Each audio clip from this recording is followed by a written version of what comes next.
පුංචි යාළුවනේ කොහොමද ඔයාලට? අද මම ඔයාලට අරගෙන ආවේ රේසියෝ සහ අඳුරු නගරයේ අභිරහස ගැන ලස්සන කතාවක්. මේ වතාවෙත් මායාකාරී ෂැඩෝ බෝල්ට්ගේ නොපුරු වැඩ නවත්තන්න අපේ වීර රේසියෝ කරන වීර වැඩ ටික බලන්නකෝ. රේසියෝ සහ අඳුරු නගරයේ අභිරහස. එදා හරිම ලස්සන සැන්දෑවක්. රේසියෝ තමන්ගේ හොඳම යාළුවා බිගී ට්‍රක් එක්ක නගරයේ උද්‍යානයේ සෙල්ලම් කරමින් හිටියේ.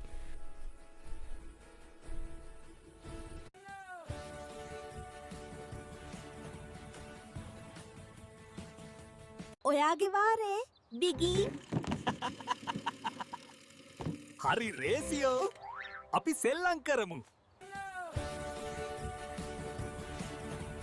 හදිස්සියෙම නගරයේ තිබුණු හැම වීදි ලාම්පුවක්ම එකවරම නිවි ගියා. ගෙවල් වල ලයිට්, කඩසාප්පු වල ලයිට් හැම දෙයක්ම කළුවර වුණා. අයියෝ බිගී බලන්නකෝ මුළු නගරේම කළුවර වෙලා. රේසියෝ පුදුමෙන් කිව්වා. ඒ වෙලාවෙම ඈතින් පෙනෙන නිල් කන්ද මුදුනෙන් අහසට විහිදුණු නිල් පාට දීප්තිමත් ආලෝකයක් කොන් දුටුවා. රේසියෝ ඒක දිදුලන මැණික් බල ශක්තිය තියෙන තැන. කවුරු හරි ඒක හොරකම් කරන්න හදනවා ඇති. ඒක නැති වුණොත් අපේ නගරයට ආයෙත් කවදාවත් එළිය ලැබෙන්නේ නැහැ. බිගී බය වෙලා කිව්වා. බය වෙන්න එපා බිගී. මම ගිහින් ඒක බලන්නම්. රේසියෝ එන්ජිම පන ගැන්නුවා. Broom broom. රේසියෝ Tamanගේ ප්‍රබල හෙඩ්ලයිට්ස් දෙක දැල්වුවා. අඳුර පලාගෙන විහිදුණු ඒ ආලෝකය පාර හොඳින් පෙන්නුවා. රේසියෝ හිමින් හිමින් කන්ද දෙසට යන පාරට පිවිසුණා. පාර හරිම අමාරු එකක් වුණා. පාරේ මැද විශාල ගල් කුට්ටි වැටිලා තිබුණා. රේසියෝ දක්ෂ ලෙස ඒ ගල් අතරින් සීරුවට රෝද හසුරවමින් ඉදිරියට ගියා. එක තැනකදී පාරේ තිබුණු කුඩා පාලමක් කැඩිලා තිබුණා. රේසියෝ ටිකක් පසුපසට ගොස් වේගය වැඩි කරලා ෂූස් ගාලා ඒ කුඩා හිඩස උඩින් පැනලා අනිත් පැත්තට ගියා. කන්ද මුදුනට යද්දී රේසියෝ දුටුවා නපුරු ෂැඩෝ බෝල්ට් කළු දුමාරයක් විදිමින් ඉන්නවා. ඔහු අර දීප්තිමත් නිල් මැණික එයාගේ ඇඟට සවි කරගන්න හදනවා. නවත්තන්න ෂැඩෝ බෝල්ට්. ඒක නගරේ හැමෝටම අයිති දෙයක්. රේසියෝ කෑ ගැසුවා. හි හි හි. දැන් මේ මැණික මගේ. මම මේකෙන් මගේ බලය වැඩි කරගන්නවා. ෂැඩෝ බෝල්ට් නපුරු විදිහට hina වුණා. ඔහු මැණික Tamanගේ බොඩියට සවි කළා. එක පාරටම ෂැඩෝ බෝල්ට්ගේ මුළු ඇඟම නිල් පාටින් දිලිසෙන්න ගත්තා. ෂැඩෝ බෝල්ට් මැණිකත් අරගෙන කන්දෙන් පල්ලමට වේගයෙන් දුවන්න ගත්තා. රේසියෝ ඔහු පසුපසලුහු බැන්දා.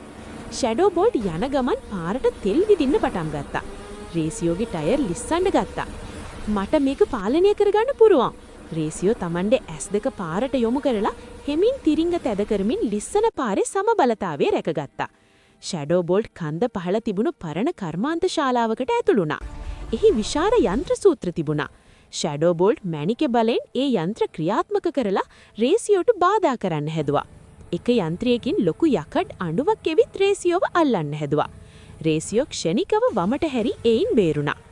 රේසියෝ දුටුවා කර්මාන්ත ශාලාවේ මුල්ලක විශාල විද්‍යුත් චුම්බකයක් තියෙනවා. ඒකට විදුලිය දුන්න ගමන් චුම්බක ශක්තියක් පිට වෙනවා. රේසියෝ ඒ ගැන ඉගෙනගෙන තිබුණා. ෂැඩෝ බෝල්ට් ලෝහ වලින් හැදිලා තියෙන නිසා මට මේ චුම්බකය පාවිච්චි කරන්න පුළුවන්. රේසියෝ කල්පනා කළා. රේසියෝ හෙමින් ෂැඩෝ බෝල්ට්ව චුම්බකයේ තියෙන පෙට්ටට අරගෙන ගියා.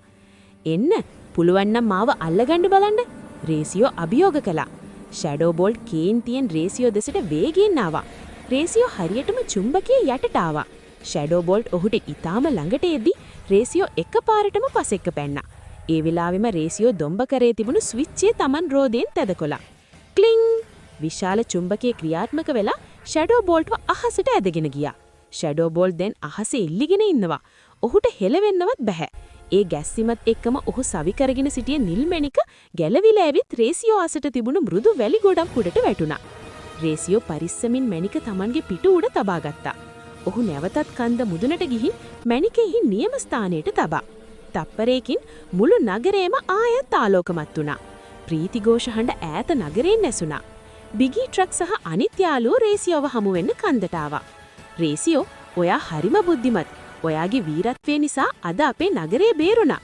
බිගී සතුටින් කිව්වා. ෂැඩෝ බෝල්ට් ලැජ්ජාවෙන් කර්මාන්ත ශාලාව ඇතුළටම වෙලා හැංගුණා. රේසියෝ hina වෙලා Tamanගේ හෙඩ්ලයිට්ස් නිවා දැම්මා. අපි හැමෝම එකමුතු වෙලා වැඩ කළොත් ඕනම අඳුරක් පරාජය කරන්න පුළුවන්. රේසියෝ නිහමානිව කිව්වා. එදා රෑ නගරයේ හැමෝම රේසියෝ වෙනුවෙන් ලස්සන සාදයක් පැවැත්තුවා. එහෙනම් යාළුවනේ රේසියෝගේ ඊළඟ වීර කතාවත් අරගෙන මම ඉක්මනින් එනකම් හැමෝම පරිස්සමෙන් ඉන්න. මම අදට ගිහින් එන්නම්.